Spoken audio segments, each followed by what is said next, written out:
escenario internacional. Recuerden que con cada reflexión, con cada acción, avanzamos hacia un sistema judicial más consciente, más sensible y transformador. Así que gracias por continuar con nosotros.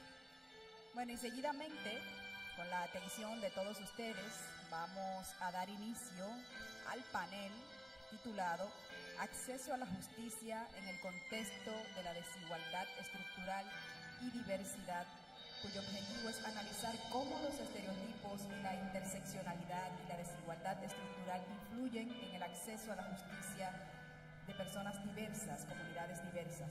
Para ello, tenemos ya en nuestro escenario a la doctora Isabel Cristina Jaramillo Sierra, al doctor Federico Arena, a la doctora Elizabeth Silva Martínez, y como moderadora también está con nosotros en el escenario la honorable magistrada Maite Oronos Rodríguez. Así que a ellos y a ellas damos la bienvenida. Muchísimas gracias.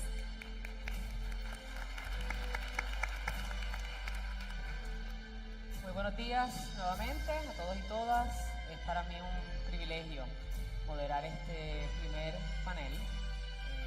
Poco a poco presentaré a los exponentes y a las exponentes, pero quiero decirles de manera muy sincera que para mí es un honor presidir esta conversación.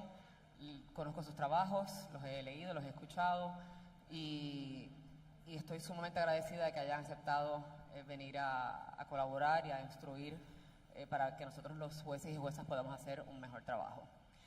Como explicó la moderadora, el tema es acceso a la justicia en contextos de desigualdad estructural y diversidad. Para mí, como operadora de un sistema de justicia, el tema de acceso a la justicia ha variado a través de los años. Lo que pensaba hace 10 años no es lo que pensé hace 5 y lo que pienso ahora. Y se me ha hecho muy evidente que acceso a la justicia realmente lo que implica es acoplarnos a las necesidades diversas de los distintos grupos que viven en estado de vulnerabilidad. Así es que acceso a la justicia para una persona no vidente, una persona ciega, pues implica cosas distintas que el acceso a la justicia a una persona sorda o alguien con una diversidad funcional. Así que cuando hablamos de acceso a la justicia de mujeres, niñas o personas de la comunidad LGBTQ+, cuando hablamos de acceso a la justicia de personas negras o afro, de personas con estatus migratorio indefinido, pues no es un acceso a la justicia en términos genéricos. Tenemos que nosotros los operadores y las operadoras de la justicia, y ustedes jueces y juezas o abogados y abogadas, tenemos que enfocarnos en que cada una de esas poblaciones requiere una apertura y unas herramientas particulares de parte de nosotros y de nosotras. Así que, y eso realmente no se puede hacer hasta que no conozcamos las necesidades, hasta que discutamos cuáles son esas barreras estructurales y sistémicas que se han ido formando a través de los años, de las décadas, desde que existen poderes judiciales. Así que la conversación de hoy, un poco el doctor Federico Arenas va a hablar de los estereotipos. Me agrada que discutamos esto no solo como un ejercicio de cómo le fallamos a las distintas personas cuando no los vemos como individuos y como individuas. Me parece que se quiebra esa transversalización que queremos y esa interseccionalidad si vemos a las personas meramente como parte de un grupo. Así que esta idea de que se deshumaniza a esa persona en el proceso me parece fascinante, muy deseosa de escucharle. Luego tenemos a la doctora Isabel Jaramillo, que va a hablar particularmente de la población trans y las barreras que enfrentan como parte de ese colectivo LGBTQ+, pero realmente yo creo que es como una de las poblaciones más vulneradas en estos momentos en los poderes judiciales, y me parece que es importante que lo discutamos con mucha apertura y con mucha candidez. Y Elizabeth Silva nos hablará luego de los estados de vulnerabilidad de las poblaciones con migración, las migrantes, y particularmente migrantes negras, y cómo confluyen esos temas de género, migración, raza. Así que realmente lo que queremos es escucharlos a ellos y a ellas, así que vamos a dar comienzo con el doctor Federico José Arenas. Los currículos de estas tres personas podríamos estar días hablando de sus currículos y de las publicaciones que han y las investigaciones y las publicaciones. Voy a hacer un muy breve resumen porque me parece más importante escucharlos a ellos, a él y a ellas, que sus trayectorias, así que si tienen más información, con gusto las podemos dar más tarde, pero vamos a dar un breve resumen.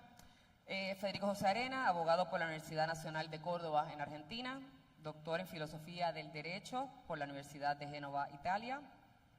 Actualmente es investigador adjunto y miembro del Programa Nacional de Ciencia y Justicia del Consejo Nacional de Investigaciones Científicas y Técnicas de Argentina, profesor de Metodología de la Investigación del Crimen, Facultad de Derecho, Universidad Nacional de Córdoba, y profesor asociado de Filosofía y Lógica Jurídica, Universidad Blas Pascal en Argentina.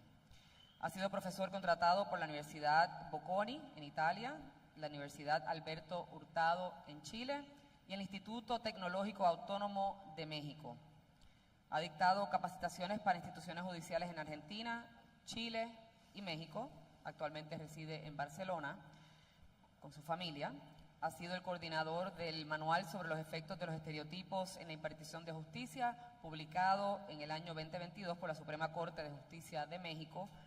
Ese mismo año, el 2022, publicó el libro Los estereotipos detrás de las normas, Toledo, Córdoba, y ese es el tema de la discusión de hoy. Doctor, cuando usted guste. Bueno. Bienvenido. Gracias. Voy a acercarme a buscar el puntero. Bueno, quisiera comenzar agradeciendo la organización. Para mí es realmente un honor tener la oportunidad de estar hoy aquí. En primer lugar, por encontrarme en la tierra de las hermanas Mirabal en un día fundamental. Y en segundo lugar, por tener la oportunidad como alguien que se dedica a la academia de poder compartir algunas ideas con magistrados y magistradas, intentando lograr conversar con ustedes acerca de cómo algunos hallazgos que podemos tener en la academia quizás pueden ser de utilidad para el ejercicio de la magistratura. El tema de mi presentación es estereotipos y acceso a la justicia. Yo tuve también la oportunidad de participar en la primera edición de este seminario que se llevó a cabo el año pasado en Santiago de Chile, y allí el esfuerzo principal era intentar traducir los análisis que llevamos a cabo acerca de cómo los estereotipos inciden en el razonamiento judicial a estrategias prácticas que puedan ser empleadas por los operadores jurídicos en la argumentación de todos los días. Entonces allí el esfuerzo era intentar esquematizar esta investigación sobre estereotipos en formas de argumentar en el ámbito jurídico. En esta ocasión, en cambio, quisiera proponerles un enfoque un poco diferente, porque creo que encaja mejor con la intención de identificar el modo en que los estereotipos inciden en el ejercicio del derecho de acceso a la justicia, que es un enfoque actitudinal, un enfoque que apunta a identificar el tipo de abordaje o precisamente de actitud que deberíamos asumir, digamos, cualquier persona, no solamente quienes forman parte de la magistratura o de la academia, sino cualquier persona, qué tipo de actitud deberíamos asumir para impedir un especial efecto perjudicial de la estereotipación social, que es el de no tratar a las personas como individuos, ¿no? Ese es, dentro de la variedad, ya voy a mencionar brevemente, variedad de daños que pueden producir los estereotipos, el no tratar a las personas como individuos es uno de ellos, y dado que tiene una especial incidencia en el acceso a la justicia, es el que quisiera abordar hoy desde este enfoque actitudinal. Bueno, que los estereotipos constituyen un obstáculo para el acceso a la justicia ya ha sido indicado por distintos organismos internacionales referidos al derecho, ya desde la recomendación del Comité CEDAW 33 del 2015, es claro que los estereotipos inciden especialmente en el modo en que las mujeres pueden acceder a la justicia y que por lo tanto se recomienda a los estados implementar mecanismos que garanticen que los procedimientos judiciales, especialmente los probatorios, no estén influenciados por prejuicios o estereotipos de género. Y eso también es reconocido por nuestra Corte Interamericana en distintas decisiones. Estas son solamente 2 ejemplos. Campo Algodonero, que es quizás uno de los fundacionales en esta línea jurisprudencial de combate contra los estereotipos, y uno más reciente en el caso de Digna Ochoa, donde en diferentes contextos la Corte ha señalado que los estereotipos producen un obstáculo para el acceso a la justicia, y en ambos casos exigió al Estado involucrado, en este caso se trata las 2 veces del Estado mexicano, de implementar capacitaciones y otros mecanismos para impedir que los estereotipos afecten el modo en el que mujeres u otros grupos pueden acceder a la justicia.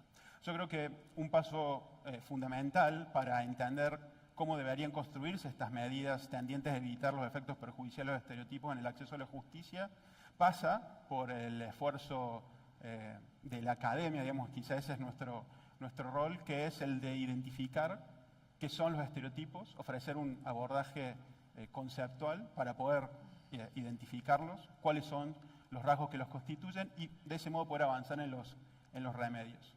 En ese sentido, brevemente, los estereotipos en ámbito de psicología y en psicología también aplicada al derecho son por lo general concebidos como generalizaciones, ¿no? Como enunciados que expresan creencias según las cuales quienes pertenecen a ciertos grupos poseen ciertos rasgos. Por ejemplo, a las mujeres no les atrae el fútbol, ¿no? Quienes pertenecen a la categoría de mujeres probablemente pertenecen a la categoría de quienes no les gusta el fútbol. Los mapuches son violentos, es otra generalización que funcionan de manera parecida a otros enunciados que asocian rasgos generalmente a ciertos elementos. Los productos con la etiqueta SINTAC no poseen gluten. Ese es el modo en el que los estereotipos en ámbito de psicología suelen ser estudiados como generalizaciones. ¿Por qué es importante este vínculo con la psicología? Porque creo que permite entender cómo los estereotipos pueden producir ciertos daños. Hay varios daños que producen los estereotipos. Uno que ha sido identificado mediante numerosos experimentos en ámbito de psicología es el de la amenaza de estereotipo. Los estereotipos suelen funcionar como una nube negra sobre la cabeza de las personas estereotipadas, de manera tal que lo terminan confirmando. Hay experimentos que si en un análisis, en un test de matemáticas se le dice a las mujeres que los llevan a cabo de que es para ver si efectivamente las mujeres rinden peor o mejor que los hombres en matemática, terminan rindiendo peor que las mujeres a las que no se les dice nada, y a las que no se les dice nada suelen rendir mejor que los hombres. Los estereotipos producen ese efecto de amenaza, imponen o refuerzan una jerarquía social discriminatoria, ¿no? Los estereotipos, sobre todo aquellos que se esconden detrás de ciertas normas que parecen otorgar beneficios, pueden reforzar estructuras discriminatorias. Se mencionaba antes en la exposición plenaria los estereotipos que se esconden detrás de las normas que distribuyen la carga de la genitorialidad. Y los estereotipos también producen un efecto que es la resistencia al cambio. Los portadores de estereotipos solemos ser resistentes a evidencia que nos obligaría a descartar el estereotipo. Lo conservamos a pesar de que lo deberíamos revisar. Yo me voy a concentrar en un ulterior daño de los estereotipos, que es la inobservancia del deber de tratar a las personas como individuos. Y lo que quisiera aquí es tratar de identificar 2 elementos del deber de tratar a las personas como individuos. Su contenido, en qué consiste tratarlas como individuos, y el alcance, en qué casos deberíamos satisfacer este deber de tratar a las personas como individuos. Los estereotipos producen un enmascaramiento de la individualidad. En cuanto a generalizaciones, cuando los aplicamos a una persona para conocer o atribuirle ciertos rasgos, tendemos a dejar de prestar atención a sus rasgos individuales. Y esto lo dicen distintos pensadores, Alexandra Timmer, que es una experta europea en estereotipos, y Laurence Bloom, que viene de la psicología, pero que también hace un análisis moral de los estereotipos. Cuando tratamos a alguien sobre la base de un estereotipo, tratamos a esa persona en virtud de que pertenece a un grupo y no en virtud de sus rasgos individuales. Incluso si el estereotipo identifica correctamente los rasgos de esa persona.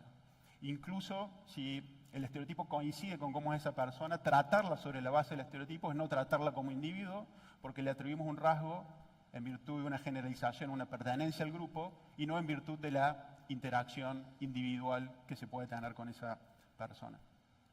Entonces, para entender algunos ejemplos de cómo eso se verifica en casos judiciales, ¿no? En Campo Algodonero, una de las madres de una de las jóvenes desaparecidas dijo, bueno, cuando yo me acerqué a hacer la denuncia, los agentes dijeron que ella tenía que buscar a su hija porque todas las niñas que se pierden, todas se van con el novio, quieren vivir su vida solas.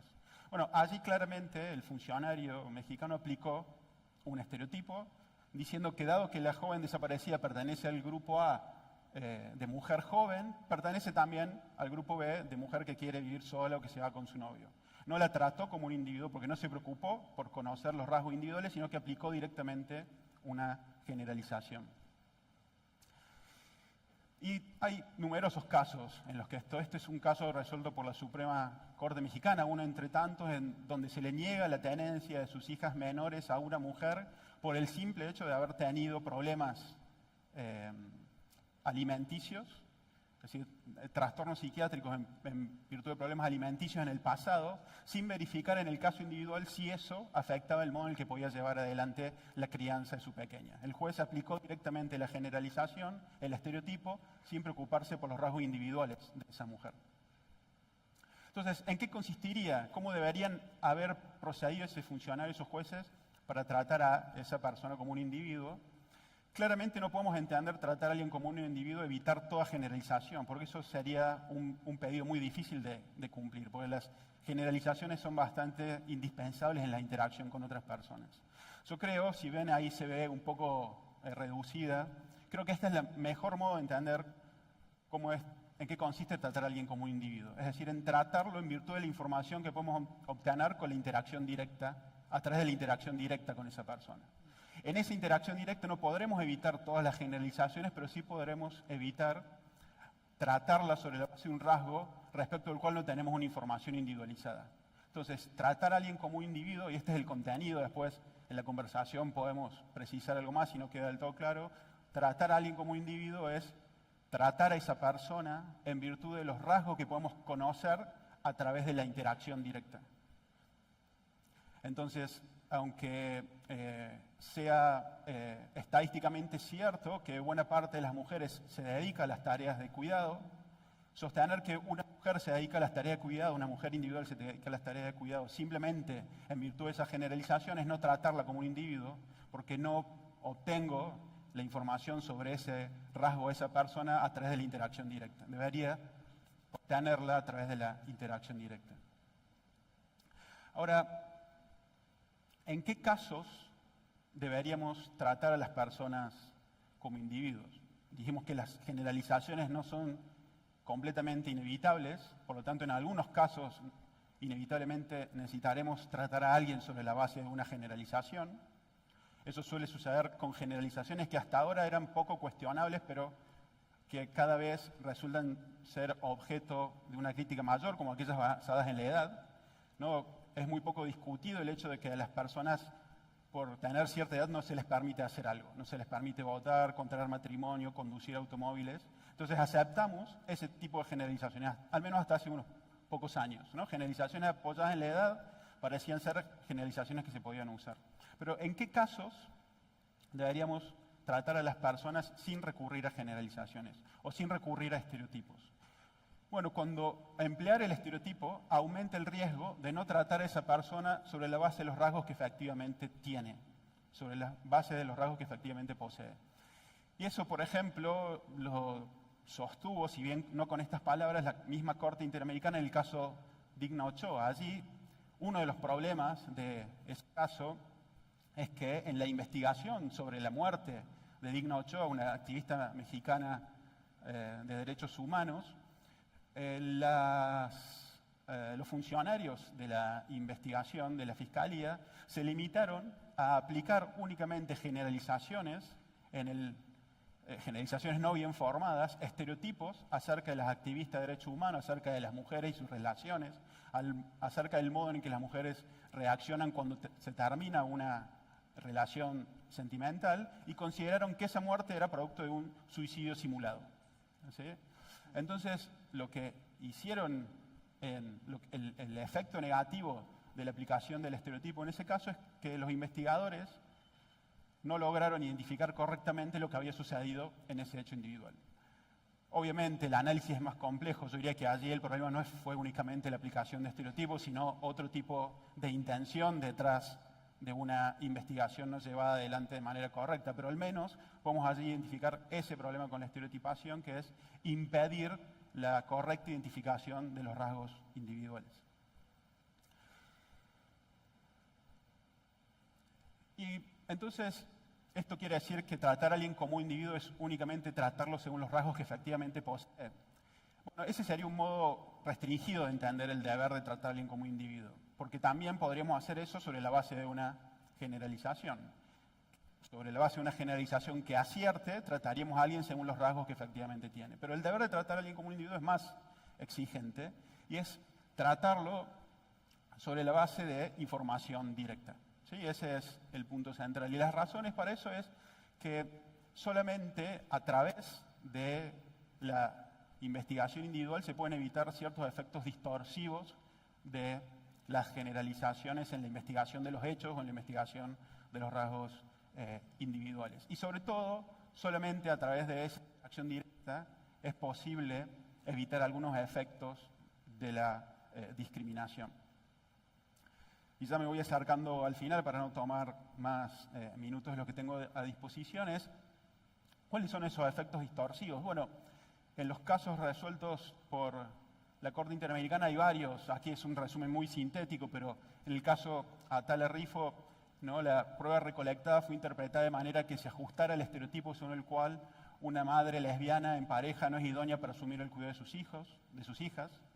Ese estereotipo impidió, distorsionó el conocimiento de los hechos individuales. En el caso Campo Algodonero, como dije antes, los funcionarios ignoraron detalles de la persona individual, asumiendo homogeneidad dentro del grupo de las mujeres desaparecidas. Y en el caso de Digna Ochoa, se emplearon estereotipos para construir una explicación distorsionada de suicidio disimulado.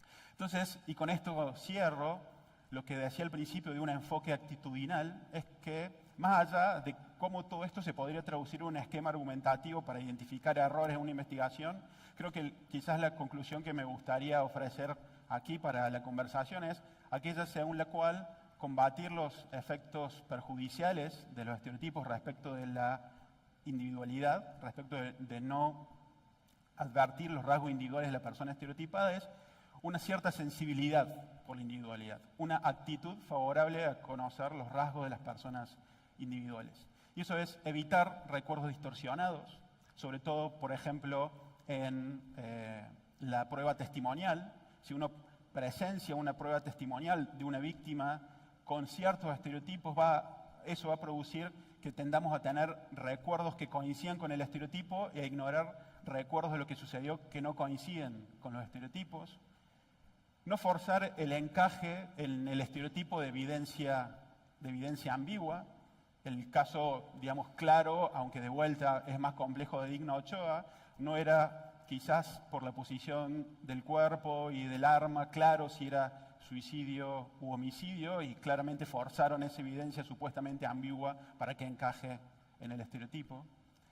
Prestar atención a los detalles que muestren heterogeneidad dentro del grupo, es decir, aunque la generalización pueda hacer justicia a los rasgos de buena parte de quienes pertenecen al grupo, no necesariamente todos los que pertenecen al grupo comparten ese rasgo. Evitar explicaciones y asociaciones de rasgos falsos o inexactos. Entonces, yo creo que al menos una conclusión a la que les propongo llegar aquí respecto de combatir los efectos perjudiciales de los estereotipos, más allá de la complejidad de la argumentación, es al menos este enfoque actitudinal. Enfrentar la estereotipación implica asumir una actitud de sensibilidad frente a la individualidad. Estar dispuestos a conocer los rasgos de las personas individuales. Muchas gracias.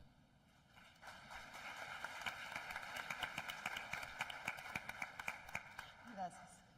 Muchas gracias, doctor.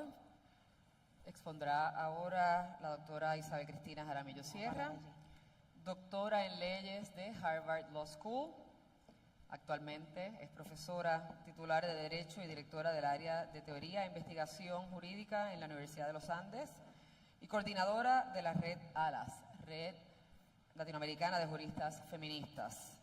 Su trabajo académico se ha centrado en la cuestión de la reforma legal feminista y la gobernanza feminista.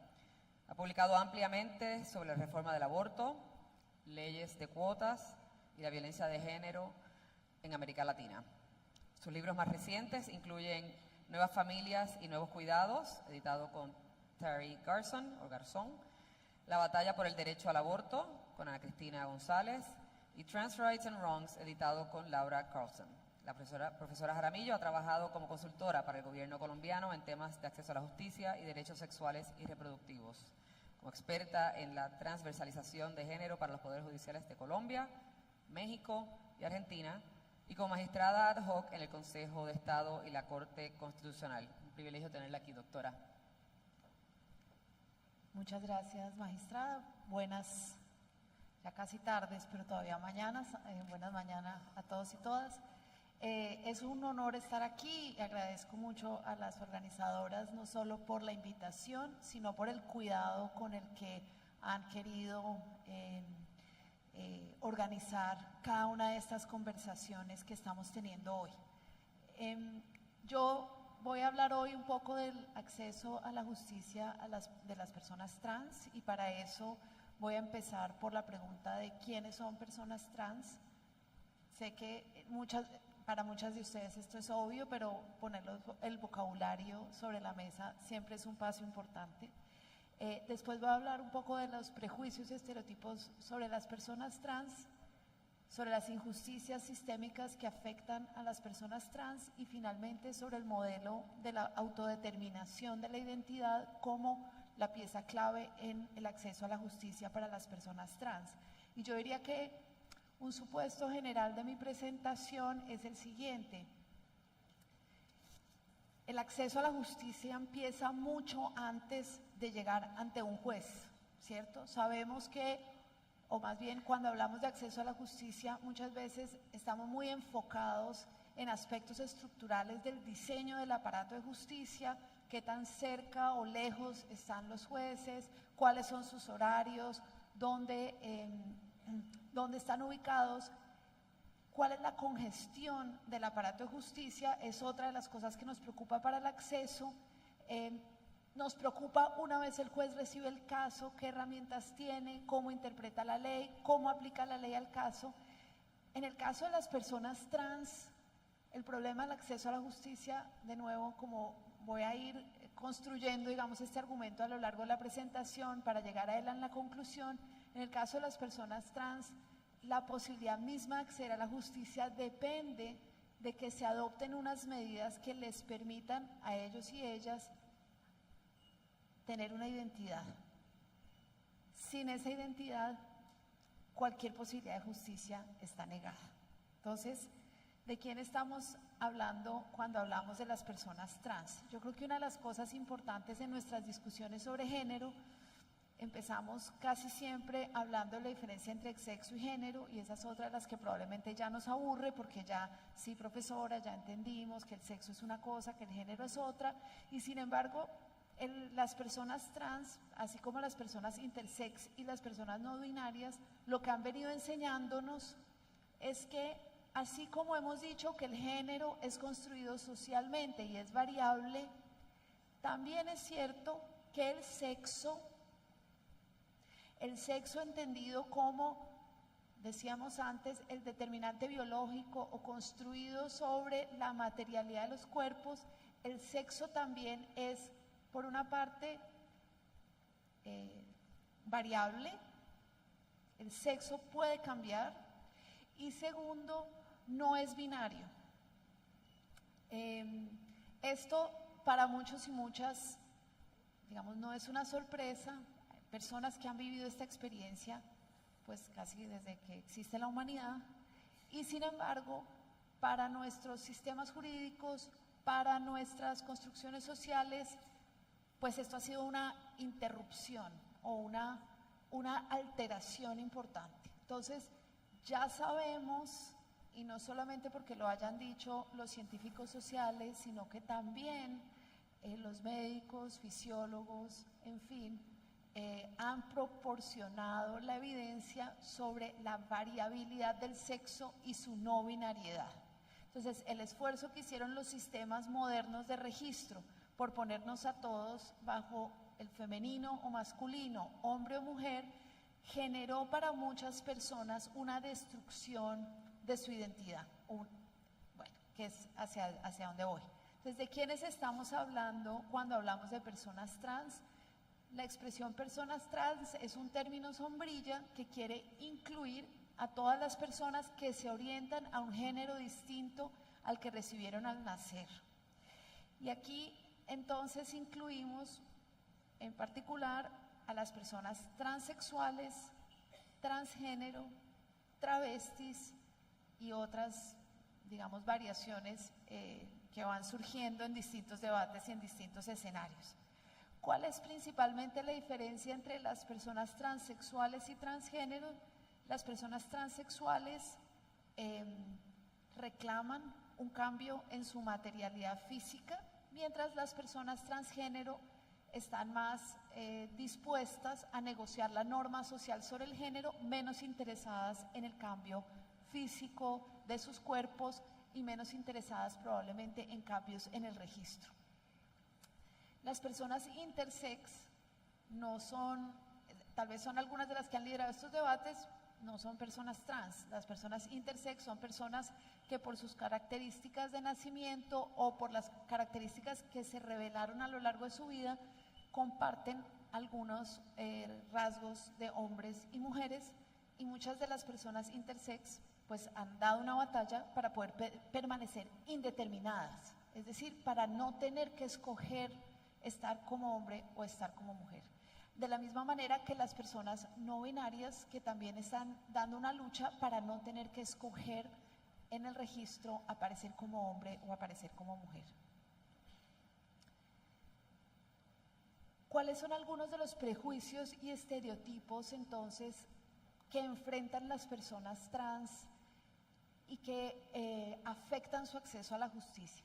Y quiero aquí decir que estos prejuicios y estereotipos están afectándolas, como decía, desde el nivel de el reconocimiento de su identidad, es decir, antes de tener derechos, o la razón por la que en muchas ocasiones se les niegan los derechos en la misma legislación, como lo vamos a ver.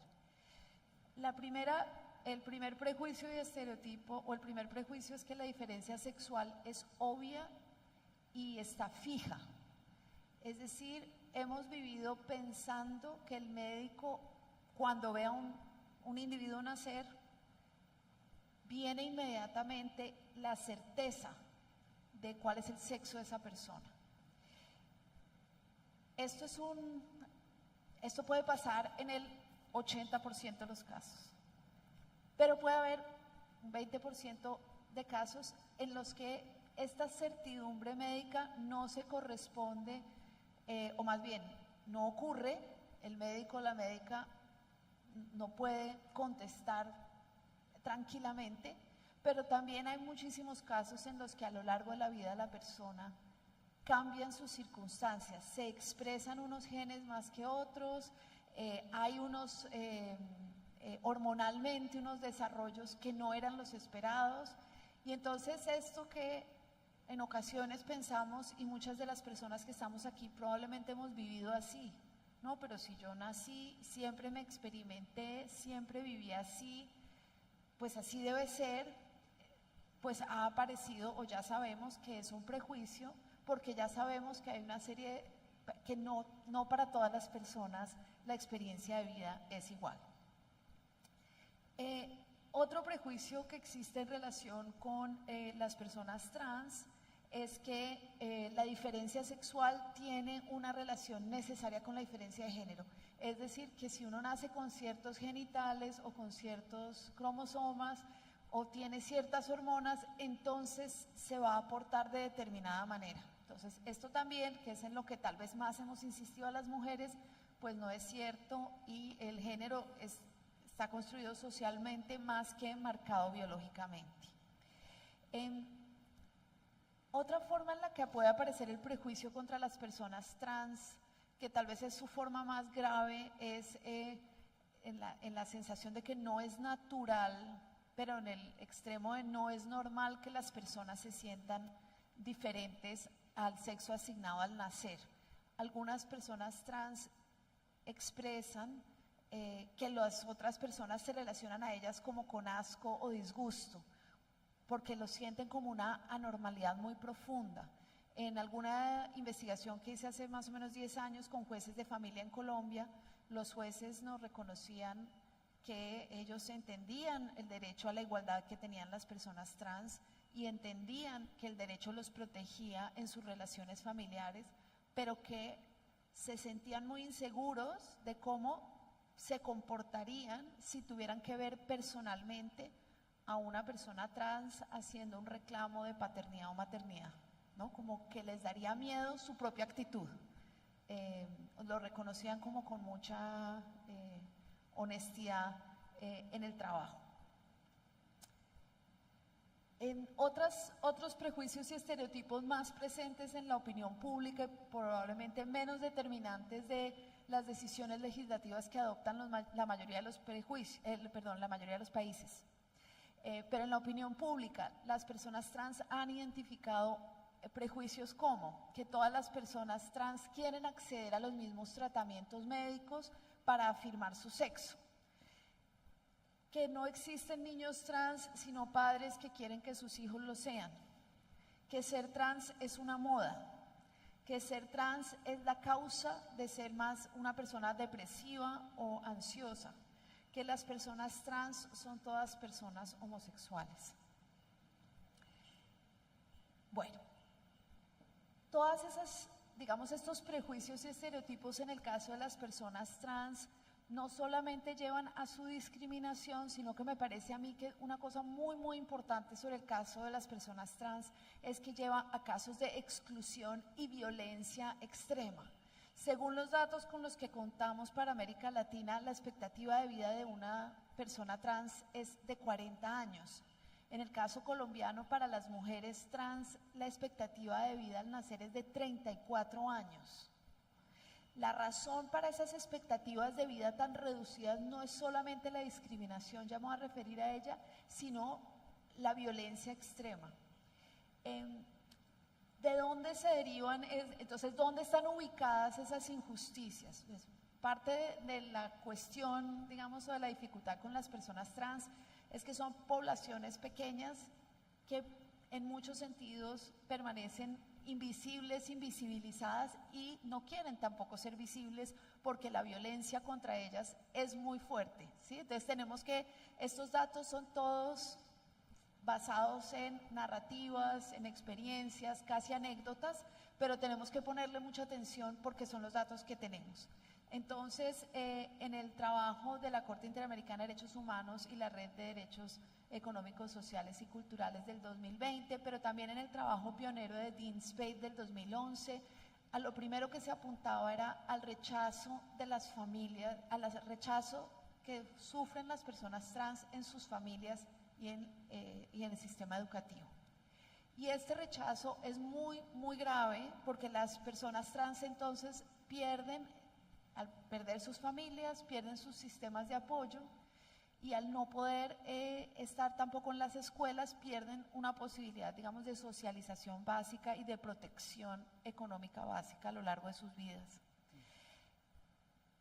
La mayoría de las personas trans en América Latina, pero yo diría en particular las mujeres trans, terminan viviendo el trabajo sexual y terminan como consumidoras de drogas, lo que lleva a que su principal problema sea el de la pobreza extrema.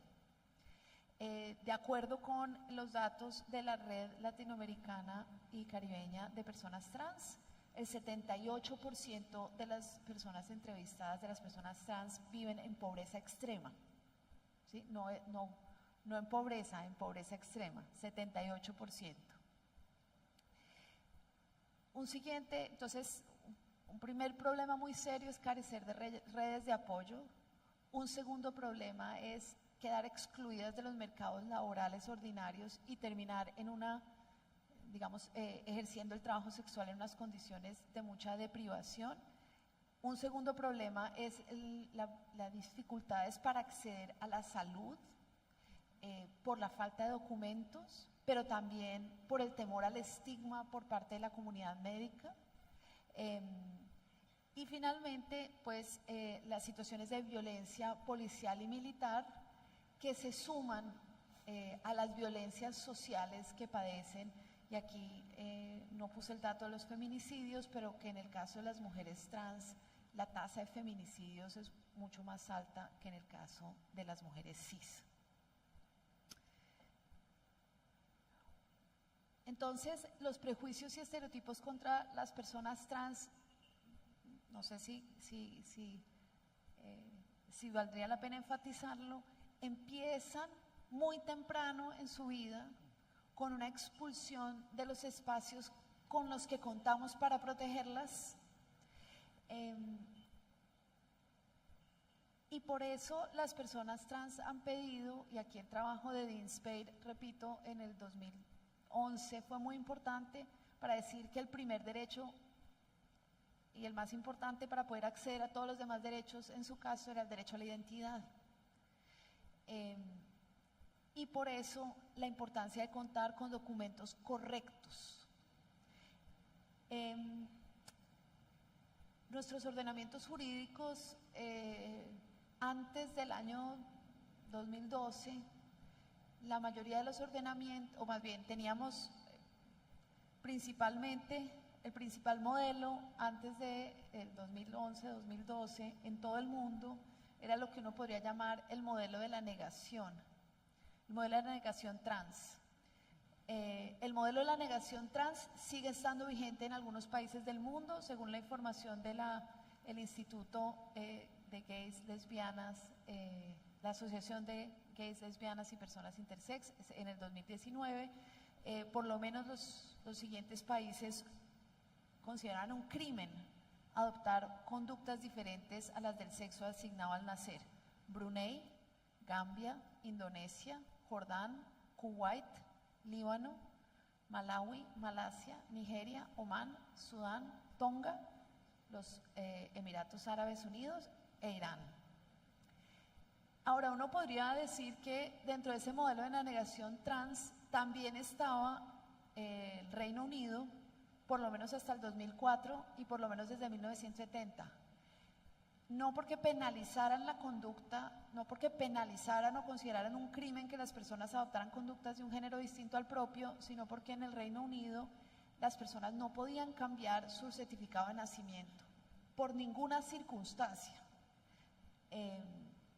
Que uno podría decir era una forma de negar la identidad trans. El Reino Unido permitía otros cambios en otros documentos, pero nunca en el registro civil de nacimiento. Muchos países lo que sí tenían era el modelo de proteger la identidad trans a través de proteger el cambio de nombre. Es decir, permitían que las personas, no solamente las personas trans, sino otras personas, cambiaran su nombre, y dentro de ese espectro de libertad que daba el cambio de nombre había alguna protección para las personas trans. El otro modelo, entonces ese modelo, yo pienso más o menos desde el 2012 ya no es el más importante, pero sigue habiendo países en los que ese es el modelo con el que tratamos el problema del sexo. Seguimos o en esos países se sigue considerando que hay un solo sexo, que ese sexo lo determina el médico al nacer y que ese sexo no puede cambiar por ninguna circunstancia.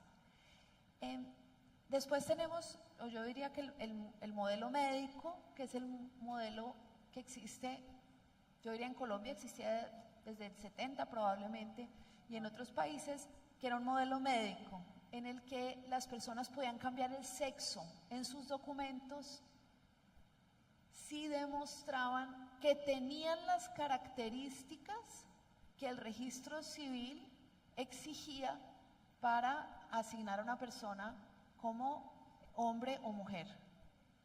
¿Esto qué quería decir? En la mayoría de los casos, que para cambiar el registro se necesitaba una sentencia judicial, en la que el juez verificaba los requisitos médicos. Esperaba que el médico entregara un certificado en el que se dijera o bien que la persona se había sometido a una cirugía de cambio corporal, o bien que había habido un error, digamos, inicialmente en su clasificación. El modelo médico es un modelo, digamos, como digo, en muchos países probablemente existía desde los 80s, desde los 70s, y en la mayoría de los países sigue siendo el modelo vigente. El modelo médico, sin embargo, tiene una serie de dificultades muy importantes. Y recuerdo que cuando una amiga, una colega, Laura Saldivia, me preguntó, en Colombia, que hacen tantas cosas innovadoras en derecho, ¿cómo tratan el tema de la identidad trans? Y yo le dije, no, pero claro, muy fácil.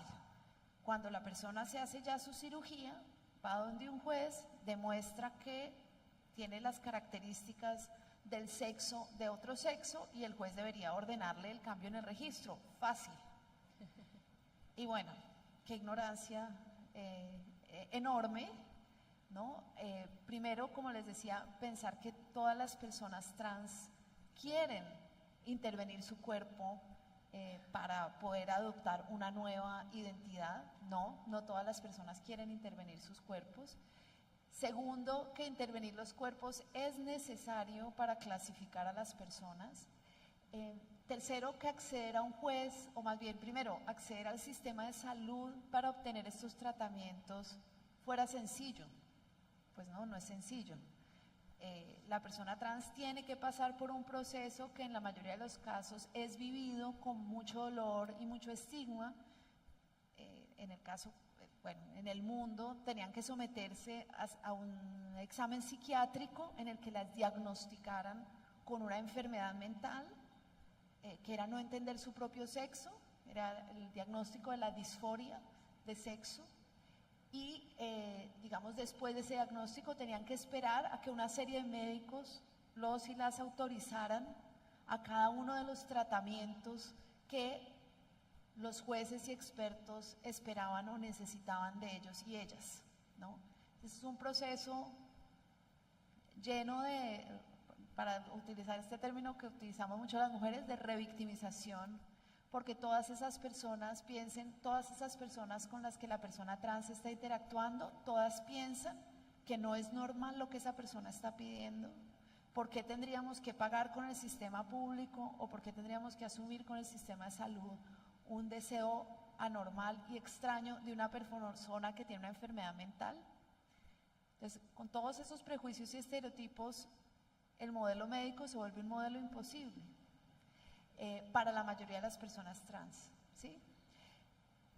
Y es por esta razón que en muchos países y también a partir de la declaración o de los principios de Yogyakarta se ha trabajado sobre un modelo de autodeterminación en la identidad sexual, de manera que todas las personas podamos tomar una decisión sobre cómo queremos que los demás nos traten, si como hombres, si como mujeres o como personas no binarias o intersexuales.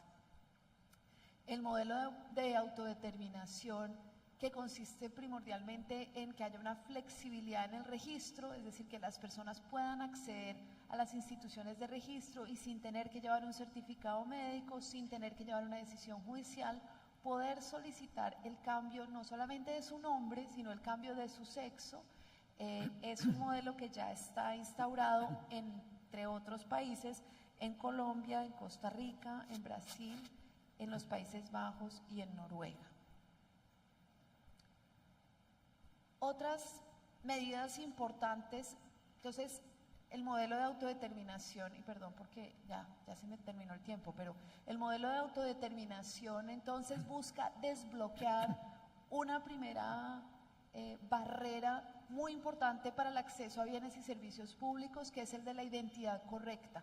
Pero yo creo que a pesar de que las personas trans lo defendieron así, también no habría que subestimar la importancia de este modelo en relación con los prejuicios, porque lo que en últimas nos está diciendo el modelo es que el sexo no es binario, el sexo puede cambiar y las personas no, digamos, deberíamos tener la opción de reclamar el sexo que nos parezca que mejor nos describe.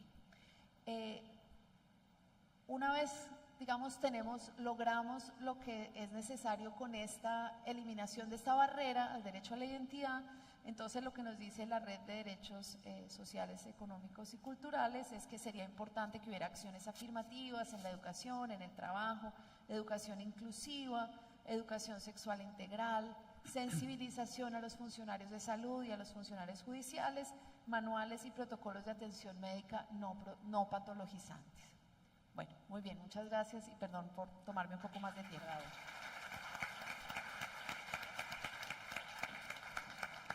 Excelente, muchísimas gracias.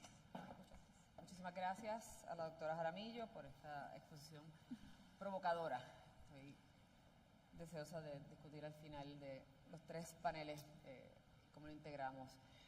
Se expondrá ahora la doctora Elitet Silva Martínez, puertorriqueña. Es doctora en trabajo social. En los últimos 24 años se ha especializado en el trabajo con sobrevivientes de violencia de género en Puerto Rico, República Dominicana y los Estados Unidos. Como trabajadora social se ha concentrado en el trabajo alrededor del trauma como sobrevivientes, individual, familiar y comunitario.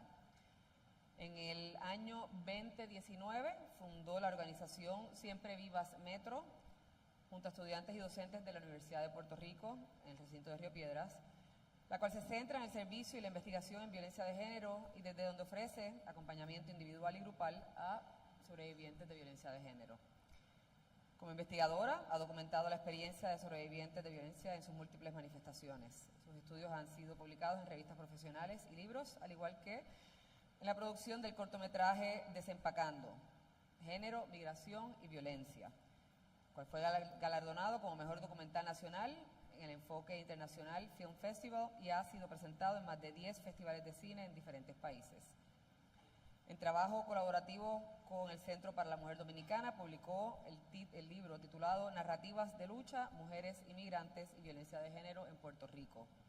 Actualmente es docente y directora interina de la Escuela Graduada de Trabajo Social de la Universidad de Puerto Rico y fungió como la única mujer latina en servir en el consorcio de investigación del Instituto Nacional de Justicia, donde se especializó en el estudio de abuso económico y en la violencia de género en las universidades. Bienvenida, doctora. Muchas gracias. Buenos días. ¿Cómo están? Tengo una pregunta para ustedes. Voy a tratar de circunscribirme a los 18 minutos que tengo, pero antes le quiero preguntar si han respirado hoy. ¿Cómo está esa respiración? ¿Ha respirado cortito? Lo que estamos hablando son temas que nos atraviesan de muchas maneras. Y mi invitación es a respirar y a sentir pensar, porque el acceso a la justicia tiene muchos matices. El concepto de igualdad tiene muchos matices. Cuando provienes, en mi caso, una de 6, en un espacio rural, habiendo sobrevivido violencia sexual, la justicia se ve desde otro lugar. Y esa es la experiencia de mucha gente. Y el tema de igualdad es bastante similar. Así que quiero pedirles a ustedes que regresen a algún punto de su vida, 7, 8, 10 años, 14. ¿Cómo llegaste aquí? ¿Cuáles eran tus deseos, tus anhelos? ¿Cuáles eran tus miedos? Porque si nos acercamos a eso, nos acercamos a la experiencia humana de personas como nosotros y nosotras que tienen condiciones distintas, experiencias distintas y en este caso el tema de racialidad y migración. Sabemos que se ha acercado bastante y hemos adelantado bastante en reconocer que el tema de igualdad y qué tal si hablamos de equidad es un tema que nos implica en todos los espacios. La pregunta es si hemos avanzado lo suficiente. Esa es la pregunta. Desde tiempos, posiblemente desde antes que se pudieran documentar, particularmente mujeres de América Latina, el Caribe, Iberoamérica, estábamos hablando sobre qué era ser mujer, porque no necesariamente estábamos todas sentadas en la mesa. Así lo decía Sojourner Truth. ¿No soy yo una mujer? Esta toma es de Utuado, Puerto Rico. Les invito. Para la próxima, para allá es que vamos. Hacemos una excursión para allá. Mirar si hemos avanzado es vital porque nos implica como profesionales, también nos implica como personas. Y la pregunta sería, ¿es este caminar estático? Nos dice Vargas Arroyo que no es estático, no puede ser estático. Y nosotros y nosotras, ¿y qué tal si hablamos de nosotros? Estamos en el momento perfecto para empujar esa agenda. Hace un tiempo atrás mis estudiantes, doy un curso de trauma y violencia, mis estudiantes decían, ¿cómo es que seguimos nombrando a las mujeres que asesinan? Este año en Puerto Rico, dentro del listado, habían niñas también. ¿Cómo es que las seguimos nombrando? Y yo les decía, bueno, ¿y cómo es que algunas no las nombramos? No las nombramos porque ni tan siquiera buscamos información, tenemos información oficial sobre sus decesos. Ese es el caso de Puerto Rico con mujeres inmigrantes y en Estados Unidos y otros países igual. Así que ¿cuánto hemos avanzado? Si bien hemos avanzado, nos dicen algunas compañeras, posiblemente algunos de ustedes estaban en este encuentro de juristas en el 2022, nos dicen, hemos avanzado, pero continúa habiendo discrimen contra grupos determinados que experimentan y reviven la violencia una y otra vez en el contexto macroestructural de un patriarcado capitalista, neoliberal, colonial, que nos atraviesa la vida de manera muy particular. Y aquí esa doble y triple discriminación tiene un efecto y un costo muy alto. También hablamos de las barreras que continúan habiendo para poder avanzar. Para algunos y algunas de nosotras, no sé si ustedes lo han pasado como personas, si alguna vez han sentido que se les ha hecho una injusticia tan grande y que la impunidad es tan grande que la rabia se mezcla con el dolor y no nos permite continuar. Esa es una gran barrera. Una barrera es tener pocos servicios disponibles, y porque el tiempo avanza voy a ir a mi último punto allí, porque creo que nos implica a todos y todas y a nuestros países. Una gran barrera es la falta de voluntad política y económica para mover esta agenda. Porque al final del día, esta agenda es una lucha por la vida, ¿o no? En Ruta Avanzar, transversalizar la igualdad. ¿Y qué tal si hablamos de equidad? Es vital para hacer este trabajo. Transversalizarla y hacerla real en el día a día, allí donde manejamos la vida, Transversalizar la igualdad, pero para que la podamos medir. ¿Y cómo hacemos eso? No solamente a través de la investigación, en los espacios privilegiados de la investigación académica, también en los números y en las estadísticas, también en las historias de la gente con la que trabajamos todos los días. Allí también se miden los resultados. Y hoy realmente la invitación, puedes respirar en una o puedes respirar en dos. En dos, suelta en dos. ¿Qué tal si senti y pensamos? En los contextos profesionales, esta mañana estaba con profesionales de la salud. Y en contextos profesionales y académicos, la invitación es a pensar. Yo les quiero invitar a sentir y pensar. Porque cuando miramos este tema de acceso a la justicia, la igualdad, nos implica de manera poderosa. En el hoy nos implica. Aquí están las mentes brillantes, los corazones valiosos que hacen y que empujan la agenda. Así que si nos atreviéramos a mirar este concepto complejo, desde la macroestructura y en la contemporaneidad, pregunta para ustedes, ¿cómo nos implica hoy? ¿Qué nos requiere? ¿Hacia dónde nos impulsa? Y esto es una pregunta para responderla hacia el interior. Cuando pensamos en el tema de diversidad, y ya mismo les hablo del trabajo con las mujeres migrantes, pensamos en la diversidad como si fueran identidades paralelas, que no necesariamente se juntan, son identidades paralelas. Pero la realidad es que cuando miramos nuestras múltiples subjetividades desde la interseccionalidad, ya hay una entremezcla allí complejísima, hermosa y rica, pero complejísima. Vivimos, interaccionamos nuestras subjetividades con las subjetividades y con las interseccionalidades de otras y de otros y otras. Kimberly Crenshaw en los Estados Unidos comenzó el concepto de interseccionalidad y hace unos años atrás una mujer maravillosa dominicana, Yuderquis Espinosa, nos invitó a pensar, sí, en la intersección de las subjetividades, pero también en la imbricación de las opresiones. Cómo estas subjetividades permean y cómo interaccionan con estas opresiones que al final tienen que ver con el acceso a la justicia. Así que les invito a que miren ese trabajo importante de Yuderquis. Equidad. El concepto de equidad es un concepto importante que nos permite acercarnos lo más posible a la justicia. No solamente para nombrar el derecho, sino para vivirlo. Una cosa es nombrarlo, otra cosa es accionar hacia los derechos y la otra es cómo se distribuye ese acceso a los derechos. Y en ese sentido, el reconocimiento de que hay que empujar con todas las fuerzas de la vida, empujar la agenda hacia una justicia honesta. Si pensamos en eso, pues entonces necesitamos distribuir el acceso a los derechos de la manera más justa. Y ahí es precisamente que el tema y la historia de mujeres migrantes, muchas de aquí de la República Dominicana hacia Puerto Rico, se hace vital.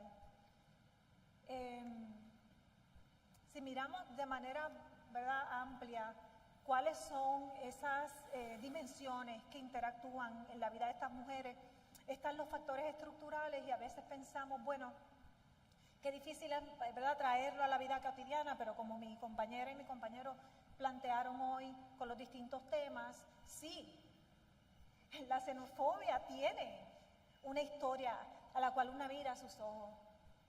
El racismo igual, el sexismo, la transfobia, el odio al otro, a la otra, al distinto.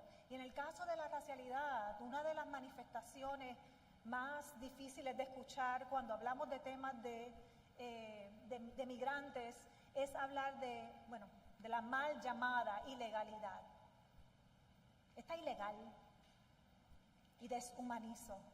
Y si yo deshumanizo, entonces tengo toda la posibilidad de ejercer poder y control y violentar y volver a violentar y volver a violentar. Y violentar a nivel generacional y violentar a nivel comunitario, y eso se ve en el estudio de la migración en distintos países. La falta de recursos para poder obtener servicios es una manifestación de violencia estructural. Esos factores relacionales también. Esta mañana hablaba con este otro grupo de personas sobre los duelos migratorios y qué significa. ¿Qué significa migrar? ¿Qué significa migrar y extrañar? ¿Qué significa migrar, extrañar y saber que no puedes regresar? Ese es el caso de muchas mujeres en el Centro de la Mujer Dominicana, que les voy a hablar de ellas en un minuto. Una de ellas, miramos 1.431 casos de mujeres y acompañamos en trabajo etnográfico a unas 50. Y una de ellas decía, nosotras nos jugamos la vida todos los días.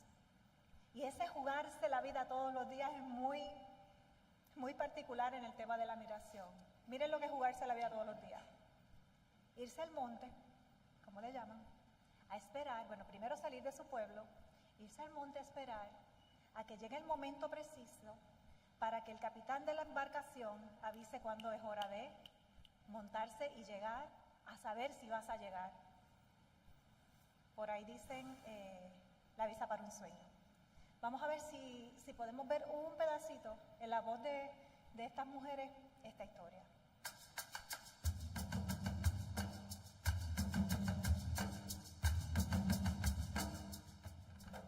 En la forma en que yo estaba con 3 muchachos gritando hambre, dije, venía para Puerto Rico para poder alargarle un poco más la vida. Una travesía, porque eso no es fácil, venía en una llora. Me vendieron un sueño que en realidad no fue el que viví, porque después de un sueño lo que se convirtió en una pesadilla. Amenazaba tanto, ya yo tenía hasta miedo de pedir ayuda en cualquier sitio. Era mucha la amenaza de que me iban a quitar a mi hijo. Yo estaba con moretones por todos lados de mi cuerpo. Y ese día fue el día que me dio un más golpe, y ese día él me tuvo que hacer matar. Agarró una pistola y me la puso en mi cabeza y me dice, ¿te callas o te callo?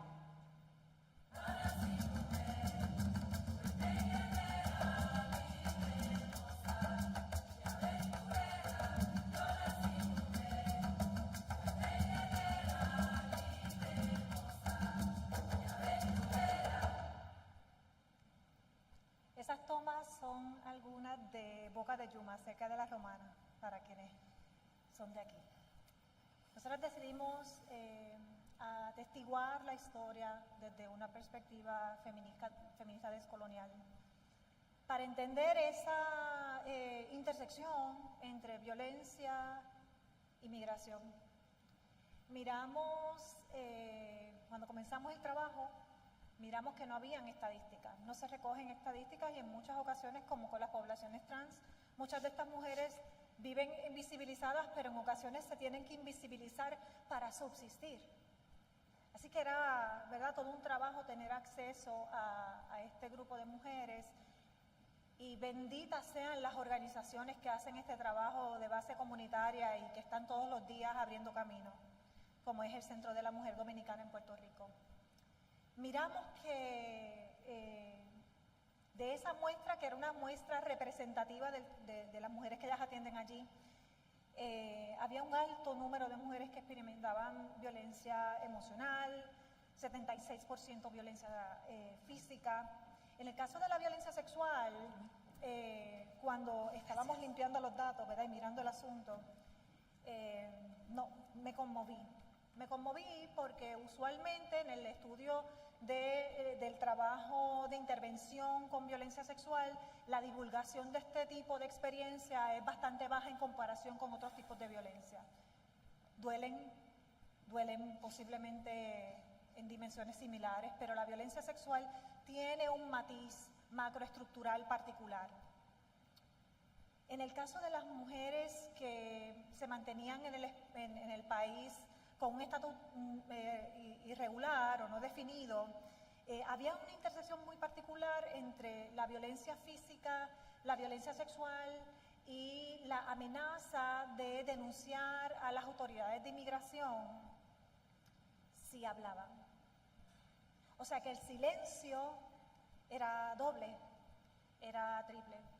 Las historias de ellas se recogen en este libro maravilloso que coescribí con mis compañeras y con ellas.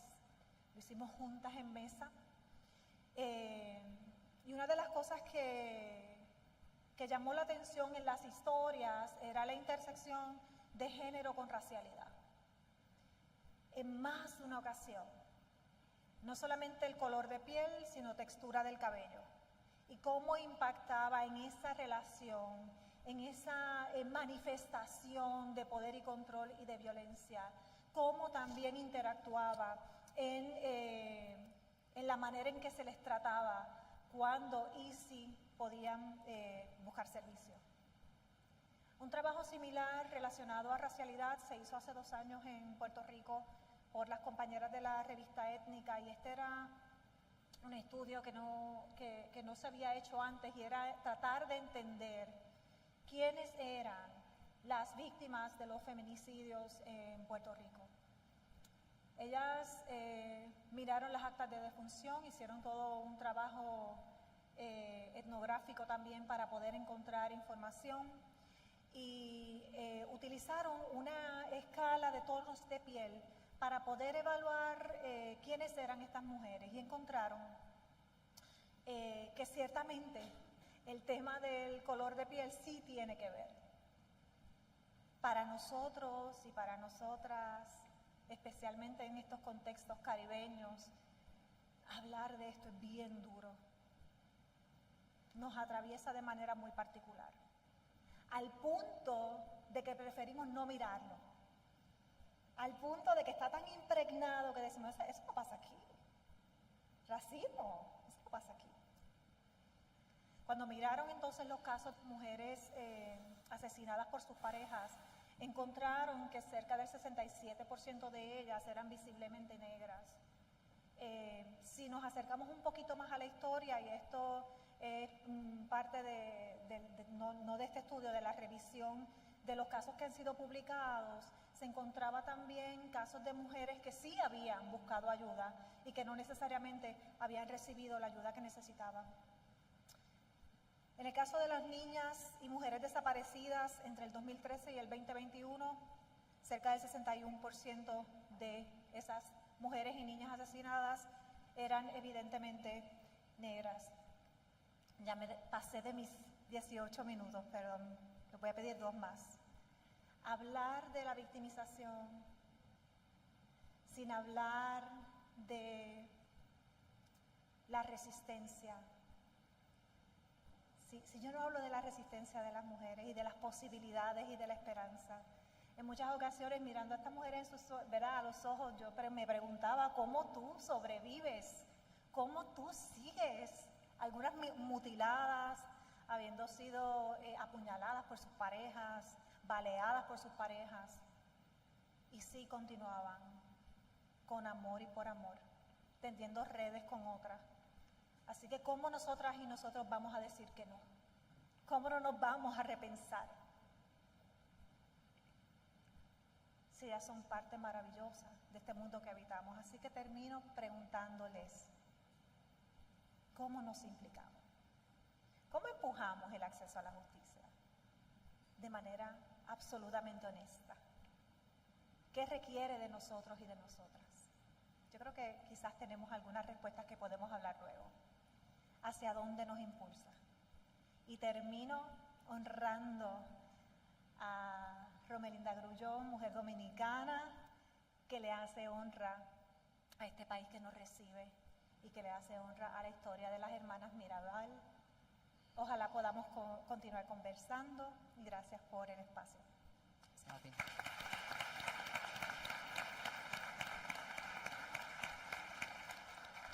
Muchas gracias a las 2 panelistas y al panelista. Me dijeron que estamos un poco cortos de tiempo y que hiciera nada más que una pregunta, pero yo aprendí de Yulisa y voy a hacer 2. Doctora Jaramillo, pensando un poco en el tema que usted trae de la comunidad trans y de los individuos trans, esa resistencia que tenemos a que las personas se autodeterminen. Usted hablaba, yo lo que pensaba era que en muchos aspectos no tenemos ningún problema con que alguien se cambie su apariencia física completa. Alguien se puede hacer una cirugía plástica, cambiar todo su cuerpo, cambiar hasta su rostro. Así que podemos tener manifestaciones exteriores totalmente distintas a las que nacemos y con eso no tenemos ningún inconveniente. Las personas se pueden tatuar el cuerpo entero, se pueden tatuar la cara completa y con eso no tenemos inconveniente. ¿Por qué esa resistencia a ese marcador, a ese cambio de sexo? ¿Por qué tanta resistencia hoy día, 2024? Porque me parece que las justificaciones históricas, que es un nicho de seguridad, que es que tiene que haber una constancia histórica de quién es la persona, me parece que ya no, como dirán en inglés, they don't hold any water. O sea, ¿por qué todavía esa resistencia? Bueno, no excede como mi campo de experticio, que sería esto un poco como más dentro de la psicología o la sociología, pero cosas que sabemos, digamos, los abogados porque aparecen en la discusión legislativa o incluso en algunas sentencias judiciales. algunas justificaciones de por qué este sería un marcador más importante, el de sexo, que otros marcadores. En Polonia, por ejemplo, se considera que el cuerpo que se nos ha dado con unas funciones reproductivas específicas y que no deberíamos atentar, digamos, contra que eso sería como atentar contra la dignidad del ser humano, cambiarlo en eso que es lo más esencial. Entonces, esa es una creencia para algunas personas. El mismo en la Iglesia Católica ha habido algunos pensadores que han apoyado, por ejemplo, esas ideas, que hay unas esencias con las que fuimos pensados y creados y que esas esencias no las deberíamos modificar. Entonces, yo creo que ahí hay un pensamiento religioso importante asociado a esto. Pero yo creo que otro elemento importante es que las personas trans pues son una minoría pequeña a la que le cuesta también trabajo explicar su experiencia a la mayoría de las personas que no hemos podido o no podido, porque no es como una cosa que uno elija, sino que no nos hemos sentido así. Es muy difícil transmitir y explicar y la experiencia.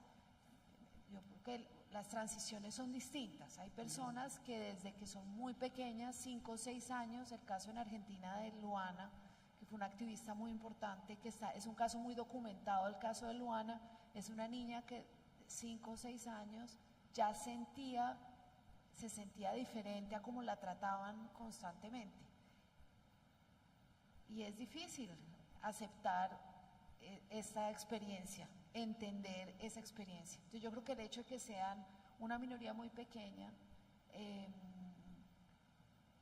y que se relacione con un elemento muy constitutivo de nuestra humanidad hace que nos cueste trabajo entender y cambiar. Ahora, lo cierto también es que los marcadores de sexo, como también diría mi colega Laura Saldivia, fueron muy importantes en la biopolítica y en la administración de los cuerpos humanos en el mundo capitalista, para ponerlo en esos términos. Entonces, incluso para la seguridad, es decir, era muy importante saber si era hombre o mujer para tenerlo en cuál cárcel, o para rastrearlo, o para encontrarlo en un control migratorio, no sé, pido la documentación, quiero saber, ¿eres hombre o eres mujer?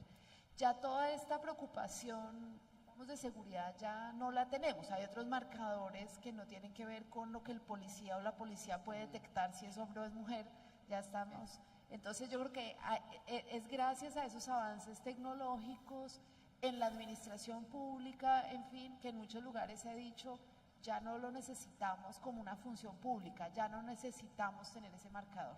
Pero siguen otras creencias que también son muy importantes, como las que mencionaba antes.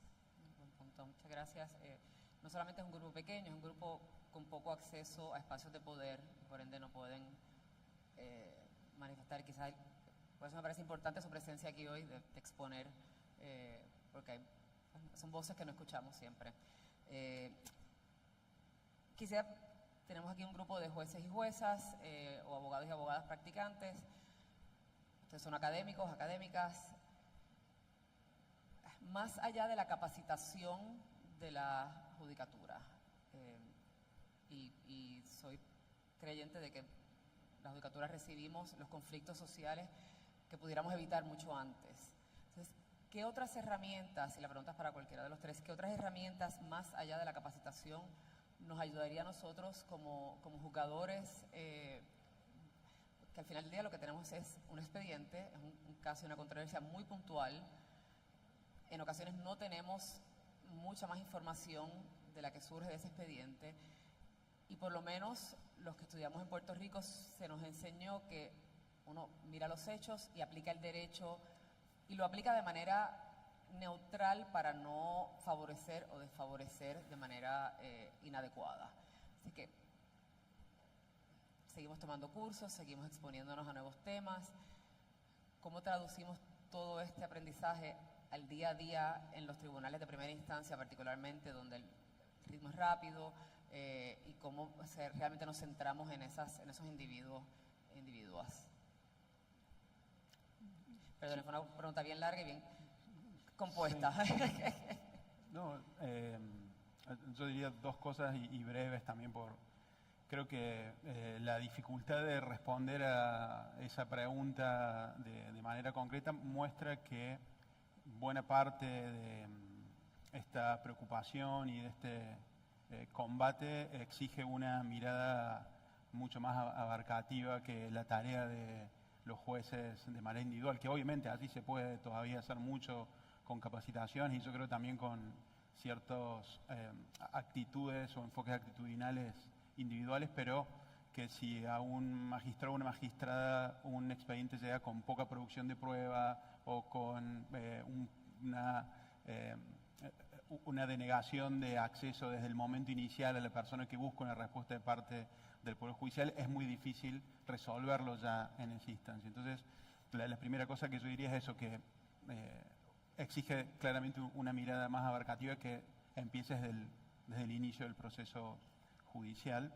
Y una segunda cosa que se conectaba con la respuesta anterior y que creo que es general a la cuestión de los estereotipos es la dimensión normativa que tienen y que yo creo que en parte puede explicar esta preocupación por la situación de las personas trans, que es que muchas veces no solamente empleamos estereotipos para intentar, como atajo para intentar conocer a las personas, sino como un modo de resguardarnos en un mundo tranquilo que conocemos y al cual queremos que las demás personas se ajusten en este sentido normativo. Sí, creo que un desafío de las personas trans es también a esos estereotipos, a esa dimensión normativa de los estereotipos que les exige que se adecúen a modelos más compartidos o más estandarizados de familia o de vida. A mí me parece que cuando trabajamos al final del día con temas que son humanos, la capacitación es importante, es vital, pero hay un elemento de reconfiguración del propio concepto de la objetividad, el reconceptuar inclusive cuál es nuestro rol. Capacitando a profesionales de distintas áreas, para mí, si no hay una apertura a sensibilizarnos sobre los temas y a salirnos de esa zona, de esa caja donde estoy bien cómodo o cómoda, se hace muy difícil que se aterrice esa capacitación. Entonces me parece que hay un trabajo personal que le toca a cada cual de mirar hacia adentro, porque al final hay un valor feminista que dice que lo personal es político. Así que hay un trabajo allí que nos toca y que nos toca a cada uno de nosotros y nosotras irrespectivamente, ¿verdad?, de cuál sea el mandato profesional al que estemos adscritos. Muchísimas gracias a la doctora. Yo iba a decir una cosita cortica sobre estos temas. A mí me parece que si algo le enseña a uno la experiencia trans, es la importancia de mantenerse abierto a escuchar. O sea, yo pienso cuando decían ustedes de protegerse, que una de las formas en las que nos protegemos es no escuchando, ¿no? Como ellos allá, ese es su problema, es que son muy agresivos, es que son muy conflictivos, es que odian a todo el mundo, es que, y entonces uno prefiere no escuchar, y si no escuchamos, pues nos demoramos mucho más en aprender. Y creo que otro elemento es ponernos muy a la defensiva. No, si yo siempre he tratado de hacer las cosas bien, si yo soy una buena persona, si yo me he esforzado, entonces si soy una buena persona no puedo discriminar, entonces no necesito escuchar al otro porque yo ya lo estoy haciendo bien. Yo creo que hay muchos mecanismos con los que uno se protege de escuchar, y yo creo que, claro, el proceso judicial está muy estructurado. Y para las juezas y los jueces, por ejemplo, un indicador muy importante de acceso a la justicia es la velocidad con la que se da respuesta a las solicitudes. Entonces también cuando decimos, bueno, hay que escuchar más, hay que buscar más información, parece que les estuviéramos pidiendo cosas imposibles, al mismo tiempo que cada vez se resuelva más rápido, pero que se escuche más, se recauden más pruebas. Y entonces, pues yo creo que es cuestión también de ver ahí cómo estar ubicado en la mitad. Yo creo que también las decisiones judiciales son decisiones repetidas.